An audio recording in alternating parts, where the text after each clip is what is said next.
Buen día, Carolina, para vos, para todos los televidentes y oyentes de la red de Radio María. Y bueno, acá vamos a hablar de algo que parecía inaudito, pero que bueno, que ocurrió y que bueno, ahora está generando más fantasías que certezas. Así que bueno, vamos a hablar un poquito de esto que pasó en España, en Portugal y en parte de Francia con el corte de luz, ¿no? El último que apague la luz, parece que dijeron ahí en España y se Y acabó así todo, fue ¿eh? nomás, y así fue nomás. Nosotros tenemos algunas reminiscencias, los que Mm, tenemos algunos años, de los cortes de luz programados y demás, que tienen que ver con problemas de insuficiencia de generación eléctrica o de falta de inversión en ya sea en la red de distribución. Bueno, pero acá yo tomaría una de las cosas que vos decías, bueno, están trabajando para investigar. Bueno, ¿están trabajando para investigar o están creando como suele ocurrir y decimos también en la Argentina, en nuestra política doméstica, como hizo el primer ministro español, creando una comisión de investigación que cuando uno dice que se creaba una comisión de sí, investigación era para no conocer qué pasó realmente. Bueno, en fin, esta es la situación. La realidad es que, bueno, a tratar de poner un poco de luz, vamos a tratar, no siendo irónico, pero bueno, un poco de en el 2019 en Tenerife. Acá lo importante de entender es para el oyente cómo es el esquema en España y por qué es una cuestión tan política. Primero porque la energía en realidad es un insumo realmente estratégico. Entonces básicamente lo provee una empresa o lo controla, llamémosle así, una repartición del Estado Nacional. En definitiva, pues la mayoría de esta empresa la tiene una sociedad estatal, ¿sí? Más ujú, del 50% de su porcentaje accionario. Bueno, bárbaro. Son los que se encargan de justamente de la distribución y la provisión de energía mayormente, ¿sí? Entonces, en estos ejemplos que dimos, quienes controlan en España estos son los gobiernos de las regiones. Por eso en su momento, tanto sea el gobierno de Barcelona como el de la región de las islas, puso fuertes multas a esta empresa y a otra más. ¿Sí? Entonces, bueno, de ahí viene la cuestión de la influencia del gobierno en tratar de esclarecer, lo ponemos con un signo de interrogante, ¿qué sí. pasó? ¿Sí? O sea, por allí, esa es una de las cuestiones a tener presente de que no es como en la Argentina o en varios países del planeta donde esto es totalmente privado, ¿sí? Entonces, bueno, tiene un componente político importante.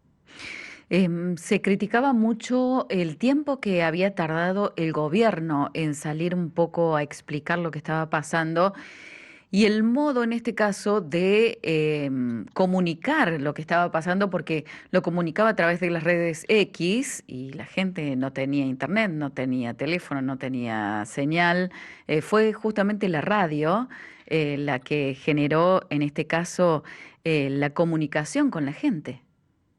Sí, bueno, en medio de esto una postilla personal, cuando en La Plata ocurrió lo que ocurrió, que se inundó la ciudad ya por el 2013, sí, bueno, nosotros apelamos a la radio, o sea, las redes y todo se cayó porque la falta de energía también genera la pérdida de los sistemas de edad fuertemente vinculada al gobierno de Sánchez, bueno, corredor de apellido.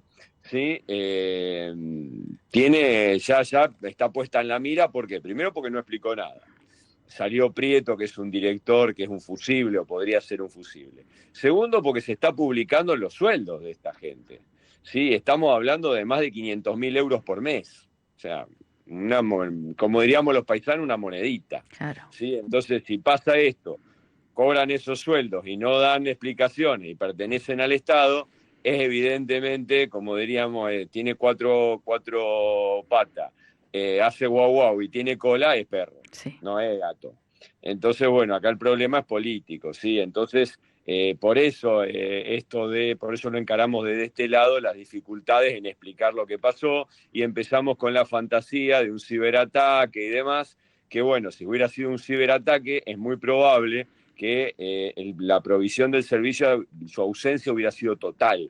Y en realidad también hay que poner en conocimiento, digamos, que España es como una isla, se habla de una isla eléctrica, porque depende fundamentalmente de la distribución del sur de Francia, si bien tiene redes interconectadas y demás, y también por allí hay que ir pensando, pero bueno, están viendo a ver cómo deslindan responsabilidades, también tuvo problemas Portugal, Ujú. Montenegro, el primer ministro también salió a aclarar, primero coqueteó con el ciberataque y después dijo, bueno, no. Así que bueno, ahí estamos con la Unión Europea que finalmente mete la uña y ya creó también una comisión investigadora porque a Europa también esto le importa para ver qué pasó, ¿no? Porque es algo que puede suceder nuevamente en cualquier lugar también, ¿no? Por esta situación de lo que decía Elon Musk, no sé si vos te acordás que yo ayer lo nombré, de esta sequía eléctrica por la demanda, también tenemos eso sumado.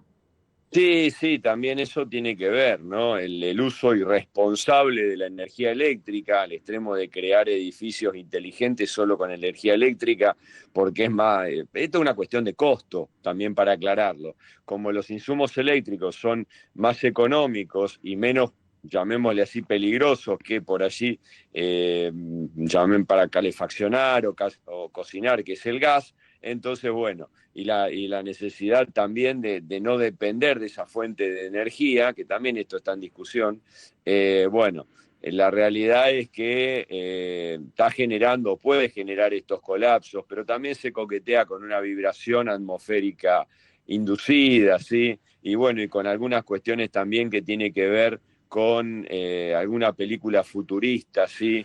Que se hablaba de las explosiones, ¿sí? En zonas, digamos, aledañas a la Tierra y que eso pudiera generar afectaciones en sistemas electrónicos y demás. Bueno, el tema es que ojalá estas comisiones de investigación creadas en distintos lugares se asocien y puedan llegar a determinar algo, pero si no interviene la justicia, que esa es su función, justamente ayer hablábamos de estas dos cosas, de que el Estado a veces provee servicios que son esenciales y en otro caso que la función de investigar lo que pasó le corresponde no al Estado, sino a otra función del Estado, que al Ejecutivo, digo, perdón, no le corresponde Ujú. al Ejecutivo, sino le corresponde a la justicia, bueno, esperaremos allí que alguien independiente nos diga qué realmente pasó. Y esto nos demuestra también lo electrodependientes que somos, ¿no? Sí, sí, sin duda, por eso decíamos, todo esto tiene que ver fundamentalmente con, digamos, el no entender de que pueden, de que siempre se centralizan las fuentes de, ya sea de energía, como las fuentes de información y lo peligroso que eso es. Por eso hablábamos de la radio recién, ¿no? Me parece Claro. que es algo a tener presente de que las tecnologías, digamos, no deben ser abandonadas, no deben ser reemplazadas, sino deben ser complementarias, ¿sí? Bien. Porque me parece que el mundo ya tiene que ver con un discurso por allí un poco más abarcativo y no de la noticia en sí, pero entender que, que las tecnologías son como bolsones. Hay lugares donde las tecnologías son de punta y hay lugares donde conocemos todos que por fenómenos como el hambre y la pobreza, Ujú. la tecnología no es la misma, ¿sí? La falta de agua también, que tiene que ver en algunos casos con falta también la energía eléctrica, bueno, etcétera. Todas las cuestiones hoy se vinculan a lo energético y también se habló de defectos en las energías renovables. Bueno, se habla mucho, eso también lo queremos decir para los oyentes y los televidentes, y la realidad es que todavía sabemos poco. Claro. Lo que sí sabemos es de quién es la responsabilidad de decirnos qué pasó. Eso tiene que quedar en Mm. claro y es la certeza que le tenemos que decir. O sea, y quiénes tienen que hacerse cargo de los fallos de este tipo. Sí, porque por algo asumen responsabilidades políticas y si hace 4 años que están en el cargo y no salen a explicar qué pasó, bueno, me parece que realmente estaríamos en problema, diría Houston, con un Claro. tema, digamos, también energético. Bruno, muchísimas gracias. Nos reencontramos el miércoles que viene, que ya vamos a estar con el cónclave, ¿no? Ya se va a comenzar el tema de este 7 de mayo, así que seguramente estaremos hablando sobre eso también. Sí, sin duda, pasaremos de esta, llamémosle así, política de baja escuela a una de un poco más de alta escuela donde digamos, se está discutiendo, digamos, obviamente los próximos tiempos en la iglesia y bueno, y en la religiosidad mundial, así que bueno, estaremos seguramente el próximo miércoles con eso. Un Mu- abrazo a todos y bueno, y buen fin de semana. Muchas gracias, Bruno. Un abrazo.